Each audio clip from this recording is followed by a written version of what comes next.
liking the video is a way of like leaving a tip in the tip jar without having to spend any money.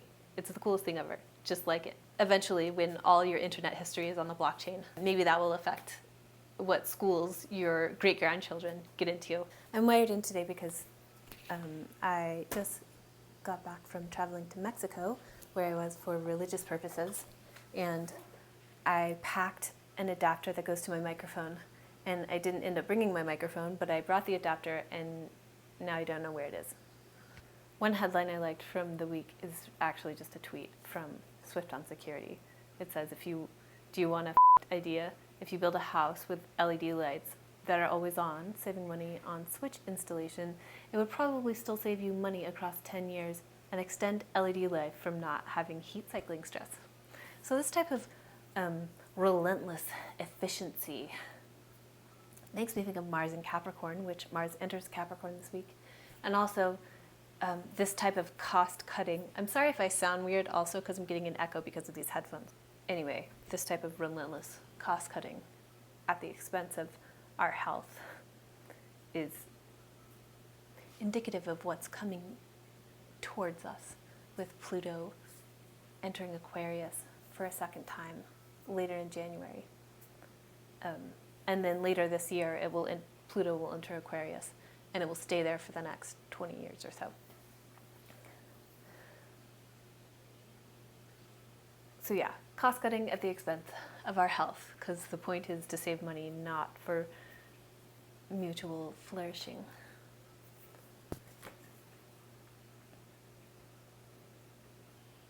Fewer people are posting on social media. 50% could leave or limit interactions within 2 years. I know we all see this coming, but I think it makes sense to talk about, especially with Pluto and Aquarius. So the social media companies built these amazing tools for sharing our lives with others. But now that the jig is up and we know that we're sharing our lives with giant corporations so that they can sell to us, which sometimes is helpful. I enjoy being sold to in a targeted way. I'd rather be sold to in a targeted way than be sold irrelevant stuff. I appreciate a well-targeted ad. But also, in addition to being sold to in a targeted way, we're also being programmed. Social media companies can set up psyops, for a better word, for lack of a better word. We can be programmed really easily through social media. So the social media company has a digital twin of us.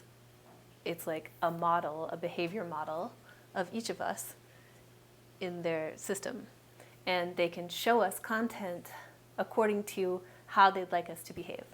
So the algorithm is not just, I will argue, and it's not my idea, the algorithm is not just what it thinks we will like and that's it, although a lot of it is that.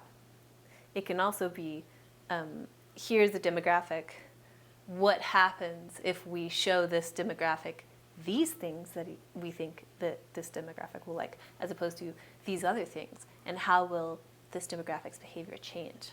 So there's that. Less people making content, more people just watching content. We want to share our lives with others, but we don't want to share our lives with Mark Zuckerberg. So a lot of people aren't making content because of this. I went on a tirade about being programmed. It says adult respondents have become more selective about what they post, and the reasons were varied. This is a quote from the Wall Street Journal. The reasons are varied. People say they feel they can't control the content they see, and they become more protective about sharing their lives online.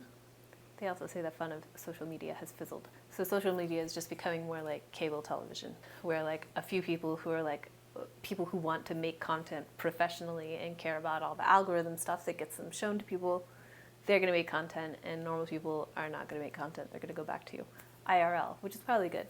I mean, it's a shame. These tools are really good. I really enjoyed sharing my life with others during the time that I was actually sharing personal posts on social media, which was like, the latest was maybe like 8 years ago. Also, I scrolled Twitter, which I know I'm not supposed to call it Twitter. Yesterday I scrolled Twitter for 40 minutes, and it was an absolute cesspool, and I felt very dirty afterwards, and I felt like I wasted a portion of my life. So, and I don't scroll any other social media really, so I guess you can have a curated feed where you learn stuff. I did learn stuff. I found that tweet that I just shared with you. On that note, AI created virtual influencers are stealing business from humans. This is a report from the Financial Times.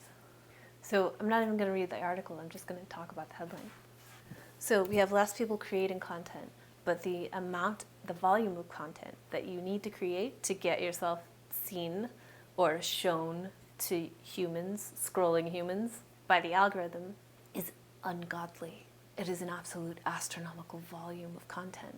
So now, to own an account that gets shown to other humans, creating an AI to do all that work and even to be the talking head seems cost efficient. It's like building a house with no light switches, kind of. That's where we're headed. Relentless efficiency. Okay, so this week, Happy New Year. Pre-order the calendar at voyage.earth or hellington.net, which will take you to voyage.earth. To date, this is the 3rd year of the calendar, and it has never been done before January.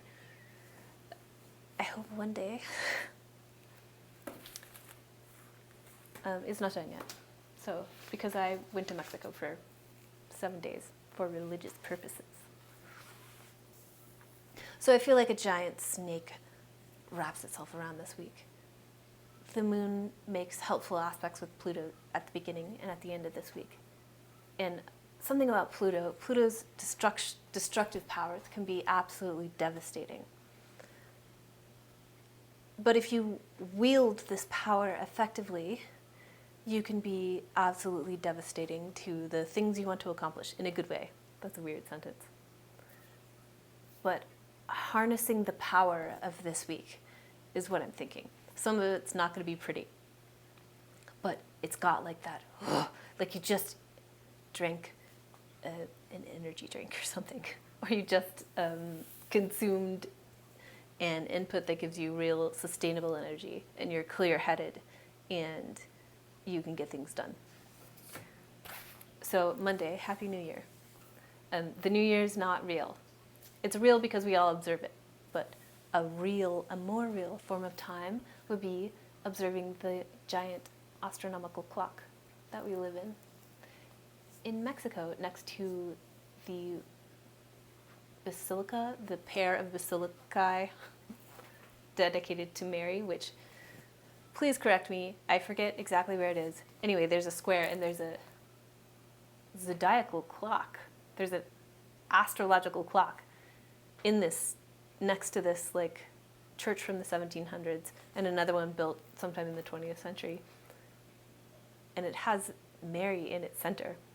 It's very peculiar, and it's called the astronomical clock, not the astrological clock, but it tells you the astrological placement of the sun and moon, which is pretty cool. Anyway, observing that clock, the New Year would be more like the winter solstice. But about a week later, we have New Year. Happy New Year. So Mercury stations direct at like 3 a.m. on New Year's Day. So wake up New Year's Day. Also, we have Venus squaring Saturn. Those things are out of the way. First thing in the morning. They're more like coming at you New Year's Eve.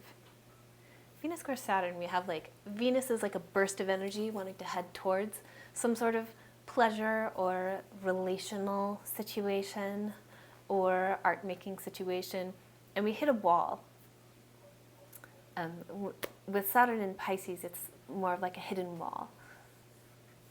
So on the one hand, it could be frustrating, and on the other hand, it could be interesting from an exploratory perspective, which is absolutely the perspective of Venus in Sagittarius. Exploratory, adventure. So if you're questing, maybe this is good. Maybe you discover something interesting, even if it's a somber version of interesting. Or maybe you just get lost in a topiary maze with your sweetie. And we have the moon in late Virgo on New Year's Day also, with Mercury having station direct. So the moon is ruled by Virgo. We want to get organized. We want to drink our coffee, plan out our year, and maybe act in the way that we hope to behave for the rest of the year. Do some of the things that you envision yourself doing all year long, perhaps. So very serious and organized New Year's Day. It's kind of the best way to feel. And as I've said in previous videos, it's a good time to really get started on your New Year's resolutions, because the next month or so is very, very powerful for getting things done, because again, we have Mars entering Capricorn. And also the moon trines Uranus at the end of the day on Monday and New Year's Day. So it's really a pretty amazing signature in a day for doing something different that's productive and indicative of how you'd like to behave for the rest of the year. Tuesday, late in the day, the moon enters Libra, but for the most of the day, we just have the moon in Virgo aspecting different planets. We get a little bit of a reverberation of last week around Wednesday/Thursday with the Mars-Mercury conjunction. So we get kind of a reverberation of that on Tuesday, but the moon speaking to that configuration from the sign of Virgo. So squaring Mercury, maybe there's a communication problem, or communication is very subjective and activated by feelings. That could be helpful. And there might be a sense of needing to do something so quickly that you're not paying attention and maybe you get hurt. Someone gets injured. Maybe someone's feelings get hurt. Overall, I would describe Tuesday as pretty chill, even though the moon is squaring Mars at the end of Sagittarius. There is a very do or die kind of energy. You might want to get something done on this day of Mars, Tuesday. But maybe the thing you get done is detoxing your body from various New Year's activities, acting in accordance to how you'd like to behave for the rest of the year and the rest of the month. So if you're aggressive around detoxing your body and your behaviors and your to-do list, maybe there are things behaviors you normally do. Maybe there's a low value work that you typically accomplish that now you can delegate to someone else. And that's a way to detox your behaviors. Let go of things that are not really in alignment with who you'd like to be so that you can be the genius that you are.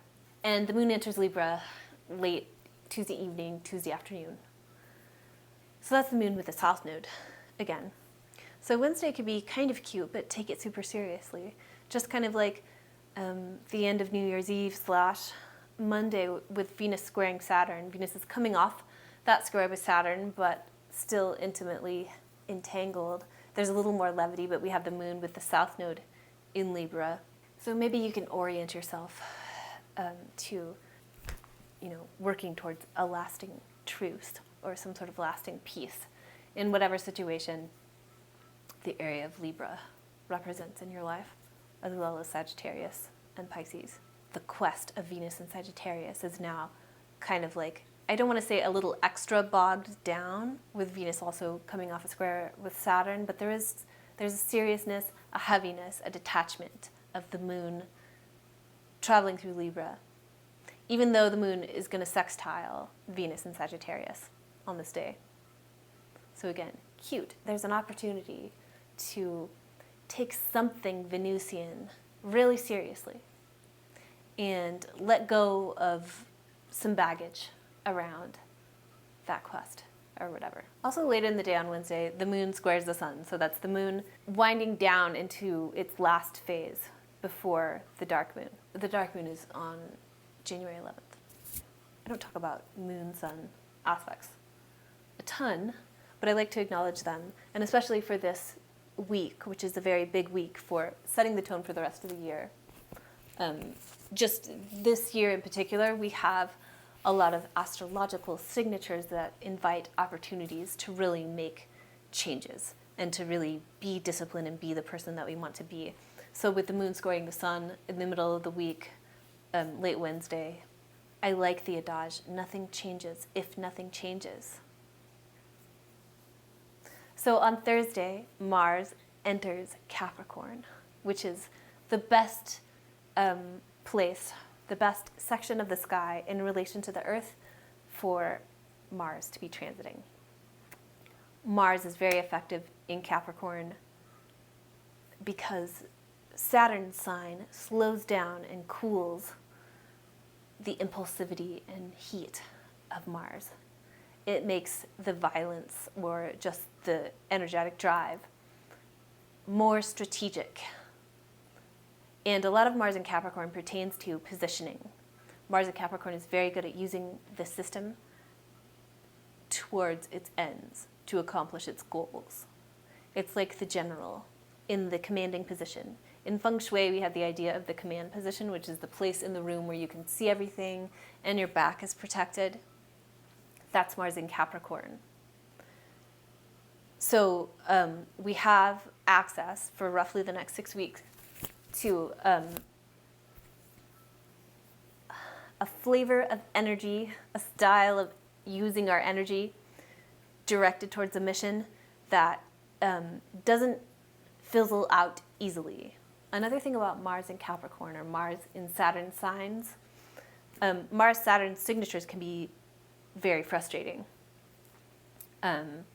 Every astrologer says it's like putting your foot on the gas and the brakes at the same time. But out of that frustration can come a type of endurance that is obviously very helpful if you want to get anything done or get something difficult done. So Mars in Capricorn for the next roughly 6 weeks is very helpful for all of our New Year's resolutions. This is Mars joining Pluto. What I said earlier about how there's a giant snake wrapping itself around this week, helpful aspects to Pluto at the beginning and the end of this week. This introduces, especially with Mars coming in to join it, and the last time Mars was in Capricorn was when the Ukraine war broke out. So we'll definitely see some, probably something going on around that narrative or around just war in general.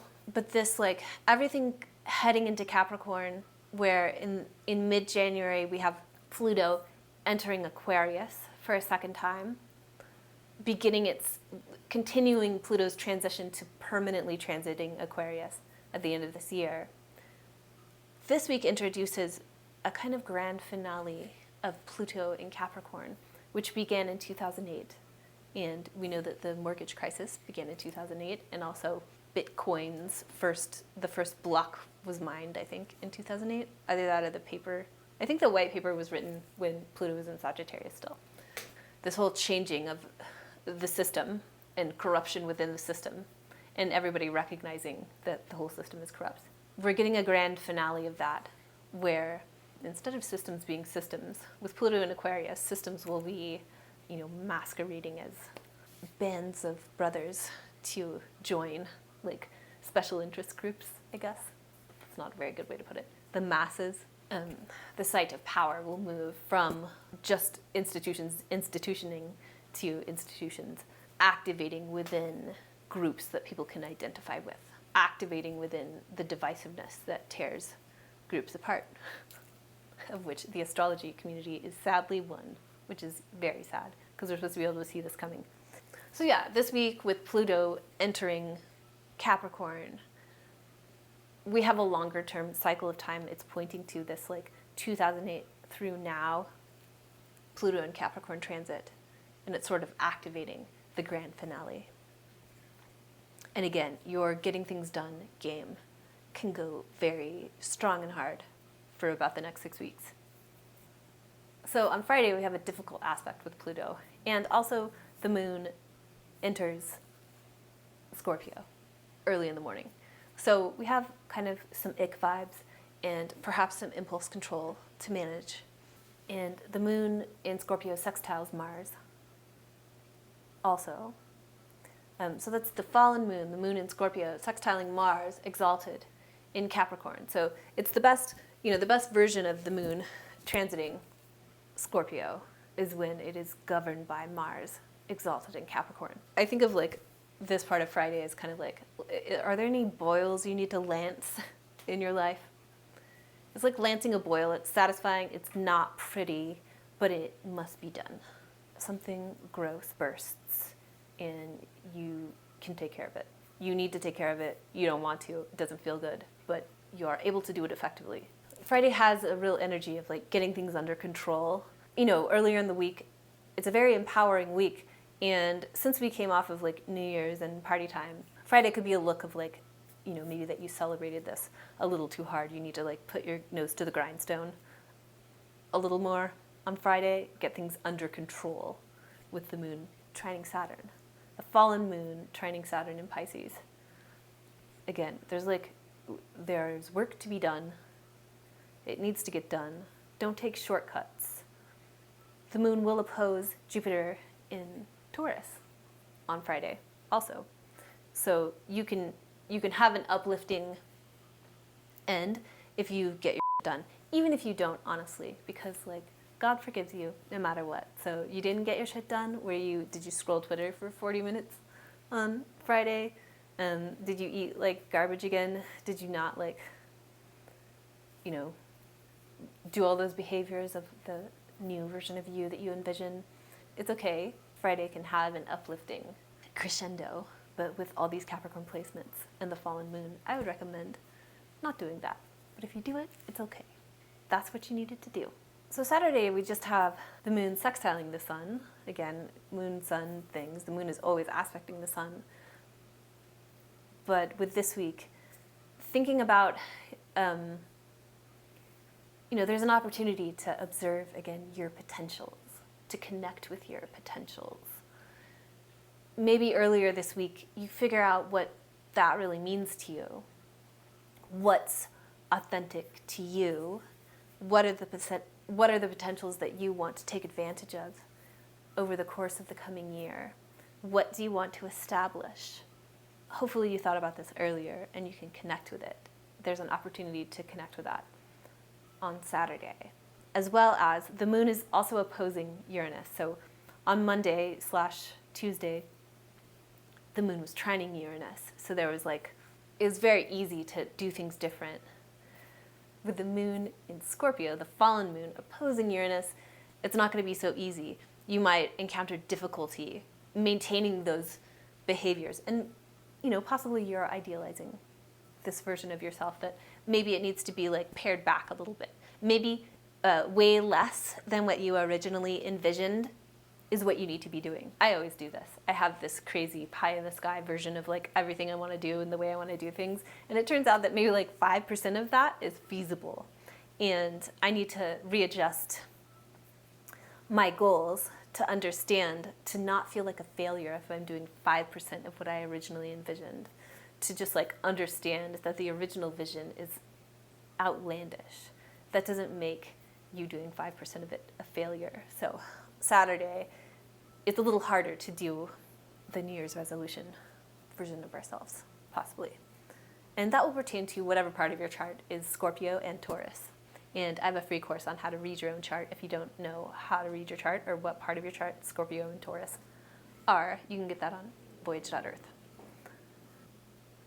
Also on Saturday /Sunday, it's like early Sunday, so Saturday night /Sunday would be maybe a good time to just like watch a movie, watch some sort of, immerse yourself and read some fiction, immerse yourself in like another world and see what that has to teach you.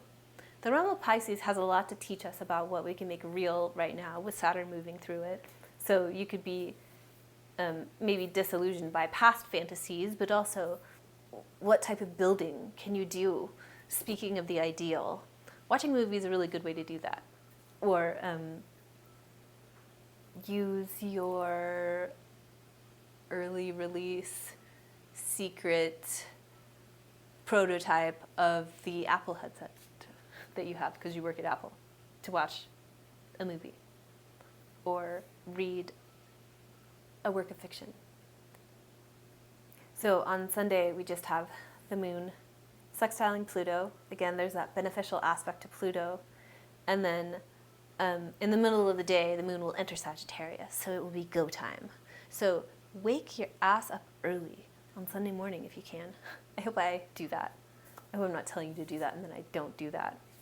I have a lot of Pisces in my chart, so sleeping is, I can't avoid sleeping. I can't be one of those people who gets 4 hours of sleep. I have to get 10 hours. It's like normal. It's very annoying, but also I'm grateful for it. Anyway, if you can get up early on Sunday, get some things done, enjoy the rest of the day, go on a hike or something when the moon enters Sagittarius, or just like make a giant feast for your family and friends Sunday night, maybe. Sunday could be fun and high energy, even though we have Venus there, so it's moon Venus. There's also moon, we also have Mercury in detriment still in Sagittarius, but stationing direct, so there's a lot of confusion that has been cleared up by this point, hopefully. So yeah, get that done. Be your best self. Liking the video is a way of like leaving a tip in the tip jar without having to spend any money. It's the coolest thing ever. Just like it. Who cares that all of the tech companies will be able to see that you like my weird astrology videos? Eventually, when all your internet history is on the blockchain, maybe that will affect what schools your great-grandchildren get into. But throw caution to the wind. Like my video, and remember, your Wi-Fi is a camera that can see through walls.